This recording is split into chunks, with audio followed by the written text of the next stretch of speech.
Magandang umaga, Pilipinas. Narito ang magiging lagay at taya ng panahon ngayon Lunes at sa mga susunod na araw. Sa kasalukuyan, wala naman tayong nakikita o namomonitor na low pressure area o namang sama ng panahon sa loob ng Philippine Area of Responsibility na pwedeng mamuo at makaapekto sa ating bansa sa mga susunod na 4 na araw.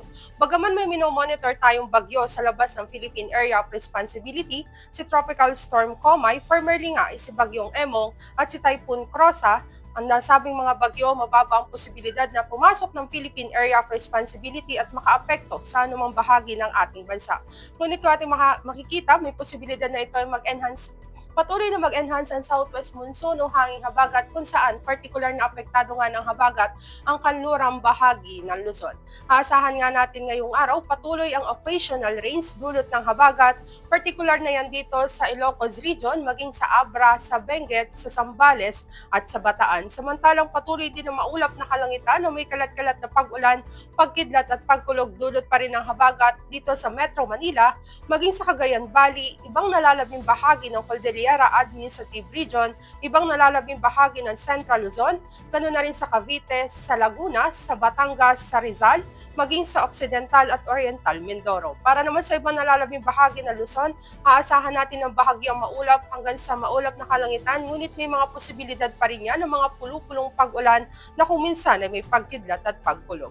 Para naman sa magiging taya ng temperatura ngayong araw, aasahan natin dito sa Philippine Rice, maging sa Kawayan, maglalaro sa 25 to 32 degrees Celsius. Sa Baguio, aasahan ng 17 to 20 degrees Celsius. Samantalang dito sa Pampanga, 24 to 31 degrees Celsius. Dito sa Metro Manila, aasahan ng 25 to 29 degrees Celsius. Dito sa Lipa, aasahan ng 25 to 30 degrees Celsius. Dito naman sa Legazpi, aasahan ng 26 to 32 degrees Celsius. Dito sa May Kalayaan Island, maging sa Palawan, aasahan natin ang agwat ng temperatura ngayong araw ay maglalaro sa 24 to 31 degrees Celsius. Generally, fair weather naman ang aasahan natin dito sa Kabisayan at Mindanao, bahagyang maulap hanggang sa maulap na kalangitan, ngunit di rin natin inaalis sa mga posibilidad ng mga pulupulong pag-ulan na kung minsan ay may pagkidlat at pagkulog. Para naman sa magiging taya ng temperatura, aasahan natin dito sa Tacloban, maglalaro sa 27 to 34 degrees Celsius. Sa Mactan, aasahan ng 27 to 33 degrees Celsius at dito naman sa Iloilo, aasahan ng 26 to 32 degrees Celsius. Dito sa Mindanao, particular na yan sa Cagayan de Oro City, aasahan ng 24 to 34 degrees Celsius. Sa Davao, aasahan ng 26 to 33 degrees Celsius. At sa Zamboanga, aasahan ng 25 to 34 degrees Celsius. Para naman sa magiging lagay at taya ng panahon sa mga susunod na araw, dulot pa rin ng habagat, aasahan natin ng patuloy na maulap na kalangitan o may kalat-kalat na pag-ulan, pagkidlat at pagkulog, particular na yan dito sa Metro Manila, maging sa Cavite, sa Angeles, at sa Lipa.